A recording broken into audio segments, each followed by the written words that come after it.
할렐루야. 2월 16일 수요일입니다. 누가복음 12장 49절부터 끝절 59절까지 말씀을 읽고 은혜 나누도록 하겠습니다. 내가 불을 땅에 던지러 왔노니 이 불이 이미 붙었으면 내가 무엇을 원하리요? 나는 받을 세례가 있으니 그것이 이루어지기까지 나의 답답함이 어떠하겠느냐?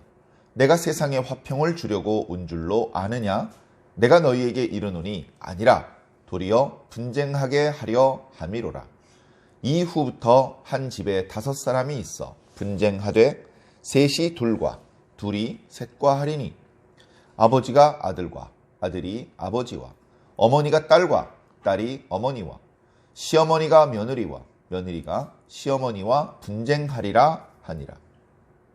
또 무리에게 이르시되 너희가 구름이 서쪽에서 이는 것을 보면 곧 말하기를 소나기가 오리라 하나니 과연 그러하고 남풍이 부는 것을 보면 말하기를 심히 더우리라 하나니 과연 그러하니라. 외식하는 자여 너희가 천지의 기상은 분간할 줄 알면서 어찌 이 세대는 분간하지 못하느냐? 또 어찌하여 옳은 것을 스스로 판단하지 아니하느냐? 네가 너를 고발하는 자와 함께 법관에게 갈 때에 길에서 화해하기를 힘쓰라. 그가 너를 재판장에게 끌고 가고 재판장이 너를 옥졸에게 넘겨주어 옥졸이 옥에 가둘까 염려하라. 네게 이르노니 한 푼이라도 남김이 없이 갚지 아니하고서는 결코 거기서 나오지 못하리라 하시니라. 아멘. 예. 계속되는 예수님의 말씀이죠. 예수님의 말씀인데 오늘 말씀의 분위기는 첫 구절에 나와 있는 것처럼 그야말로 주님께서 답답하게 생각하시는 그런 상황입니다. 주님께는 사람들이 이해할 수 없는 답답함이 있습니다. 그 답답함은 심지어 제자들조차 이해하지도 공감하지도 못하는 그런 답답함입니다. 그런 아무도 이해해주지도 공감해주지도 못한다고 해서 주님마저 외면할 수는 없는, 이것은 주님께서 세상에 오신 목적이고 이것은 주님의 사명이기 때문에 외면할 수 없는 그런 답답함이 주님께 있습니다. 주님께서는 세상이 받아들이기 어려운 그런 말씀을 전하러 오신 것입니다. 세상은 어두움이고 주님은 빛이십니다. 빛이 어둠에 왔지만 어둠이 깨닫지 못하더라. 이러한 상황은 예수님 당시 때 너무나 극명한 모습으로 나타났습니다. 물론 일부 예수님을 믿는 사람, 예수님을 사랑하는 사람, 예수님을 고마워하는 사람, 예수님을 따르는 사람들이 있었습니다. 우리는 주로 예수님을 보고 예수님 근처에 있었던 제자들이나 여인들을 보기 때문에, 그리고 무리들이 예수님을 따랐더라. 상당히 많은 무리들이 주님을 따르면서 그 말씀을 들었더라. 이제 이런 이야기를 보기 때문에 당시에 예수님께서 상당히 큰 세력을 형성하고 있었다. 그렇게 생각하기 쉬운데요. 그 많은 무리들은 어찌 보면 의미 없는 그런 숫자들이었습니다. 오병이어의 기적을 체험한 사람이 남자만 5,000명이나 되었다고 기록하고 있지만 그 기적을 체험한 사람 중에 누가 지속적으로 주님의 뒤를 따랐으며 누가 한 번도 변절하지 않고 주님을 온전히 신뢰했는지, 그렇게 따져 묻는다면 거의 한 사람도 없다라고 답할 수밖에 없을 것입니다. 그렇게 보면 결국 예수님은 근처에 몇몇 제자들이 있었고 보이지 않게 섬기는 여인들이 있었지만 사실은 늘 혼자였고 너무나 외로웠고 먹지 못하고 자지 못하고 사람들에게 욕을 먹고 나중에는 매를 맞고 모욕을 당하는 그게 힘든 것이 아니라 어찌 보면 예수님 곁에 아무도 없다는 사실이 어쩌면 주님을 가장 힘들게 했는지도 모르겠습니다. 사랑하는 성도 여러분, 지금은 21세기죠. 2022년입니다. 오늘날 우리나라에 수많은 교회가 있고 수없이 많은 목회자들이 있고 성도들이 있는데 예수님을 외롭게 하는 그런 일이 있어서는 절대로 안 되겠습니다. 예수님 당시 때에 제사장들, 율법 교사, 서기관, 바리새인과 사두개인들의 숫자가 부족해서 예수님이 외로움을 느꼈던 것이 아닙니다. 신학교가 부족하고 훈련받은 목회자, 안수받은 목사, 장로, 권사, 그 숫자가 부족해서 예수님이 외로움을 느끼시는 것은 결코 아니라는 것을 늘 마음에 생각하시면서 정말 영적으로, 정서적으로 예수님과 통할 수 있는 그런 저와 여러분들이 되기를 간절히 소망합니다.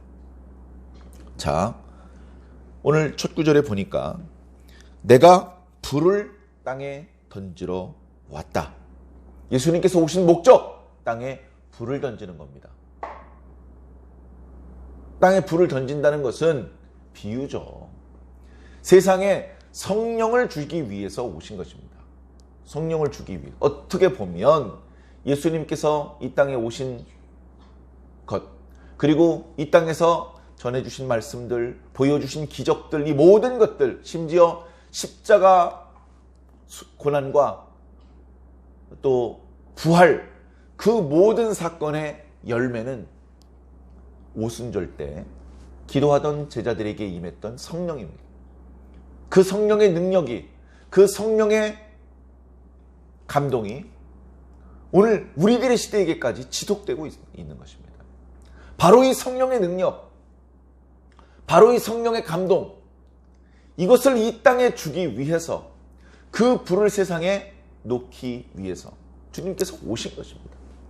다시 말해서 주님께서 하나님의 아들이시기 때문에 이제 하나님의 소유였던 나라를 접수하기 위해서 오신 것이 아닙니다.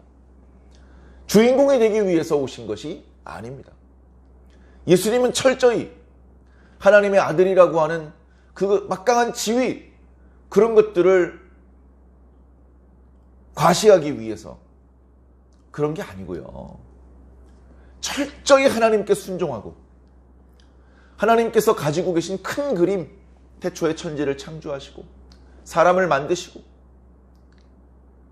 하나님께서 원하시는 그 큰 그림이 악한 사탄 마귀에 의해서 방해를 받았는데 하나님께서는 그 그림을 포기하지 않으시고 다시 회복하시고 끝끝내 완성하실 계획을 가지고 계십니다. 그 하나님의 큰 그림이 완성되게 하기 위해서 예수님께서는 당신의 모든 지위, 권한 다 내려놓으시고 우리와 똑같은 인간, 하나도 하나님의 아들로서의 특권을 사용하지 않으신 그런 인간의 모습으로 우리들에게 오셨고, 우리들이 스스로 감당해야 될 우리의 죄의 짐을 대신 지시고 우리가 받아야 될 형벌을 대신 받기 위해서, 그러나 그 대신 이 세상에 하나님께서 원하시는 당신의 그림의 회복을 위해서 성령이 이 땅에 부어지고 그 성령의 역사를 통해서 예수님 당대에는 별로 예수님을 따르던 자가 없었지만 오히려 예수님께서 부활 승천하시고 더 이상 이 땅에 계시지 않았을 때에 성령의 역사로 말미암아 수없이 많은 사람들이 예수를 그리스도로 시인하게 되는 그런 놀라운 역사들이 나타나게 하셨던 것입니다. 물론 예수님 당시 때도 성령이 활동했습니다. 예수님의 활동 전반에 걸쳐서 성령이 없이 된 일이 없습니다. 예수님께서 보여주셨던 능력들은 인간이 성령이 충만하면 할 수 있는 그런 일들을 보여주신 것입니다. 그런데 웬일인지 그 성령이 예수님과 예수님 근처에서만 활동하시고 온 세상을 뒤덮지는 않으셨습니다. 예수님의 사명이 끝난 이후에 예루살렘에서 예수님께서 승천하신 이후 열흘쯤 지나서 오순절이 되었을 때 그 성령이 임하셨고, 그 성령이 계속해서 예수를 믿는 자들에게 나타나기 시작해서 오늘 우리들에게 시대에까지 미치게 된 것입니다. 그렇게 되기까지, 하나님의 큰 그림이 완성되기까지 예수님의 답답함이 얼마나 크시겠습니까? 아무도 하나님의 큰 그림을 알지 못하기 때문에, 그 큰 그림을 완성하는 데 있어서 예수님께서 맡으신 역할이 어느 정도인지, 지금 하나님의 큰 그림이 회복되는 과정 중에 몇 %나 회복되고 있었는지 모르지 않습니까? 예수님께서 오셔서 최선을 다하셔서 다 이루었도다 라고 고백할 정도로 하나님께 순종하셔서, 그래서 결국 이 땅에 성령이 임했는데, 그랬음에도 불구하고 아직 하나님의 큰 그림이 회복되기에는 너무나 많은 과정이 남겨져 있고, 예수님께서 이렇게 제자들에게 말씀하셨고, 우리가 잘 알고 있는 그 순환을 다 겪으셨음에도 불구하고 우리 시간으로 2000년이 넘는 시간이 흘러 지금에 이르고 있습니다. 천국에 가까웠다고 하더니 2000년이나 또 흘러버렸어. 도대체 얼마나 더 시간이 흘러야 될까? 초자연적인 신의 능력을 운운하면 구라라고 말하는 시대를 살고 있습니다. 주님을 너무나 뜨겁게 사랑하지만 세상이 어두워지고 있고 썩어가는 모습들을 보면서 가슴을 치는 그런 분들 중에는 성령의 충만이 아니면 예수를 버릴 수밖에 없는 시대를 살고 있다고 일갈하는 그런 이야기도 들었습니다. 많은 성도들이 있는 것 같지만 그 숫자는 의미가 없습니다. 대한민국의 기독교인의 숫자가 1000만인지 2000만인지 500만인지 800만인지 이게 중요하지 않습니다. 그 숫자는 의미가 없습니다. 결정적인 순간에 예수를 죽이시오라고 소리칠 수도 있는 그런 숫자일 뿐입니다. 아무 의미 없습니다. 과연 저와 여러분은 예수님을 얼마나 믿고 있고 얼마나 사랑하고 있습니까? 계속해서 주님의 말씀을 살펴보겠습니다. 내가 불을 땅에 던지러 왔노니 불이 이미 붙었다면 내가 무엇을 더 바라겠느냐? 그러나 나는 받을 세례가 있다. 세례자 요한에게 이미 세례 받으셨잖아요. 이 세례는 또 무슨 세례를 말합니까? 이 세례는 고난을 의미합니다. 고난. 예수님께서 이제부터 고난을 당하셔야 돼요. 지금까지도 고달픈 시간들이었지만 그거하고는 비교도 안 되는 모욕과 수치와 침뱉음과 뺨맞음과 옷 벗겨짐과 거기에 십자가 형틀이라고 하는 끔찍한 고통을 이제부터 당하셔야 된다고. 쉬운 일이 아닙니다. 그 모든 것들이 이루어질 때까지 나의 답답함이 어떠하겠느냐. 주님께서 무척 안타까운 표정으로 이 말씀을 할까 말까 고민하다가 제자들에게 이 말씀을 하셨는데, 제자들의 표정은 주님 왜 그딴 말씀을 하신대요? 이제 곧 왕관 쓰실 양반이 뭐 이런 황당하고 당황스럽다는 난처하다는 표정을 지을 뿐이 없겠죠. 자, 계속되는 주님의 말씀을 살펴보겠습니다. 너희는 내가 세상에 화평주로 온 줄 아느냐? 내가 평강의 왕이 되어서 왕좌에 등극하고 나면 세상의 모든 불의를 해소하고 하나님의 백성들에게 평화를 줄 거라고 기대하느냐? 아니, 나는 오히려 분쟁을 줄 것이다. 예수님의 의도가 분쟁을 주는 데 있는 것은 아닙니다. 분쟁을 주는 것은 아니지만 결과적으로 분쟁이 일어나게 될 것이라고 말씀하시는 것입니다. 왜 분쟁이 일어납니까? 주님께서 세상에 불을 던지려고 왔는데 그 불을 받아들이는 자와 받아들이지 못하는 자 사이에 분쟁은 필연적인 것입니다. 주님 때문에 이 땅에 하나님의 성령의 역사들이 전개되는데 그 성령을 받는 자가 있고 받지 않는 자들이 있습니다. 하나님의 성령이 온 세상을 향해서 부어지시지만, 그러나 세상 모든 사람이 성령을 받는 것은 결코 아닙니다. 성령을 예수님 활동하던 시대와는 비교도 안 되게 더 왕성하게 하나님께서 역사해 주심에도 불구하고 성령을 받지 않는 자들의 숫자가 훨씬 더 많습니다.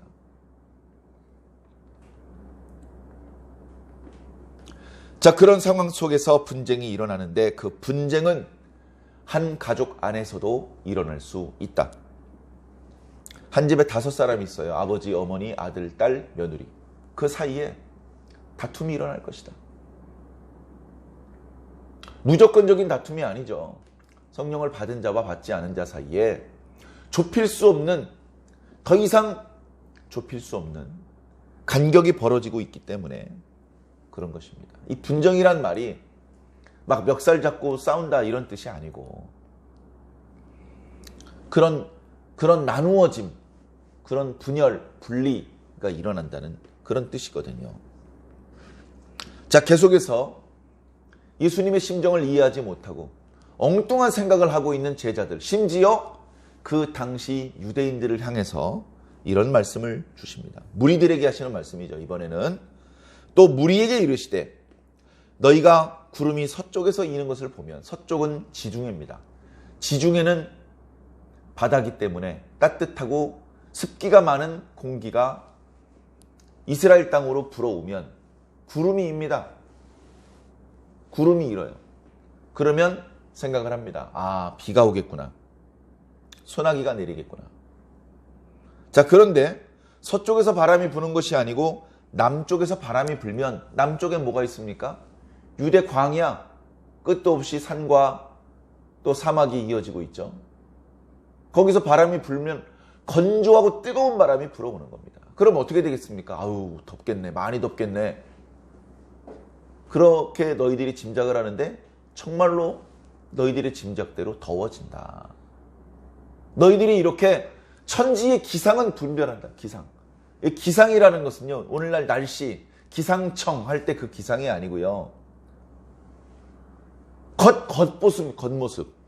천지의 겉껍데기는 잘 분별을 한다. 이런 뜻입니다. 천지의 기상은 분간을 하는데 어쩌면 이 시대는 분간을 못하느냐. 이 시대, 세상의 영적인 상황, 하나님의 뜻이 어디에 있는지, 하나님께서 무엇을 원하는지 전혀 분간을 못하고 있다. 분간을 못하면요, 아우, 분간이 잘 안 되네, 이러면 차라리 낫습니다. 그런데 분간이 안 되고 있으면서 분간을 하고 있는 척합니다. 나 다 알아.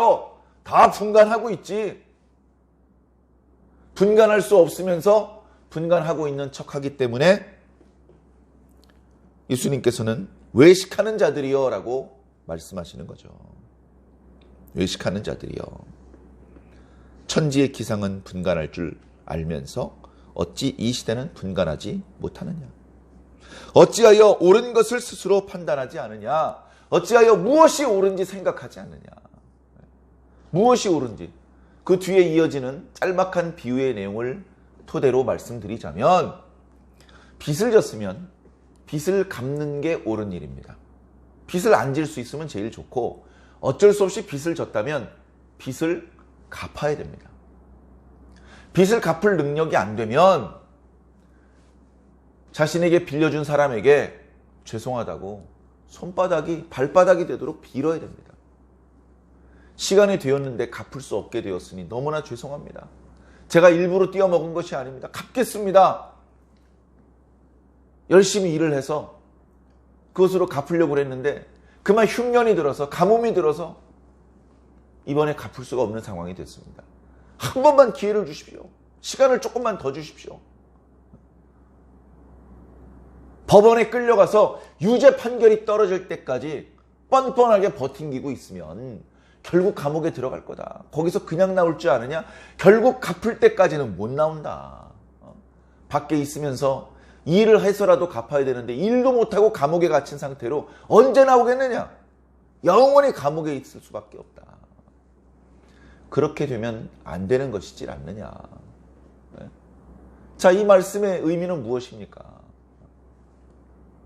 너희들이 죄인인데 너희들이 죄인인 걸 왜 스스로 모르느냐? 너희들이 그 죄 때문에 결국 하나님께 심판을 받아서 영원한 형벌에 던져질 거라는 걸 왜 모르느냐? 최후에 너는 영원한 지옥불에 떨어져라 라는 판결이 떨어지기 전에 회개해야 되지 않겠느냐? 하나님 용서해 주시옵소서. 하나님 불쌍히 여겨 주시옵소서. 하나님께 회개해야 되지 않겠느냐? 하나님께서 보내신 아들을 영접해야 되지 않겠느냐? 죄를 용서받을 수 있는 길을 허락해 주셨다면 그 길을 선택해야 되지 않겠느냐? 그런데 전혀 분간을 하지 못하고 외식하는 데 급급하기 때문에 하나님께서 베풀어 주신 자비와 긍휼의 손길을 거절하고 하나님의 아들을 십자가에 못 박아 죽이는 데 내어주는 그런 지경에 처한 것입니다. 자, 이런 예수님 당시 유대인들의 안타까운 모습이 혹시 오늘 우리들에게 보이지는 않는지 생각해 보시기를 부탁드립니다. 오늘 우리는 천지의 기상을 분별하는 데 있어서는 과거 유대인들보다 훨씬 월등합니다. 기상 인공위성을 띄우고 슈퍼컴퓨터를 동원하고 수십 년의 자료를 가지고서 우리 주변에 일어나고 있는 기상현상, 바람이 불고 구름이 떠 있고 온도가 어떻게 되고 그런 자료를 가지고서 일주일의 날씨를 예측을 합니다. 온도가 올라가겠군, 온도가 내려가겠군, 바람이 많이 불겠군, 바람이 안 불겠군, 그걸 예측할 정도입니다. 구름 사진을 보고서 땅바닥에서 그걸 보고 있습니다. 그런데 시대의 영적인 상황은 잘 분별하고 있습니까? 지금이 어느 시대인지 알고 있습니까? 이 시대가 어떤 시대인지 알고 거기에 맞게 준비하고 있고 거기에 맞게 깨어 있습니까?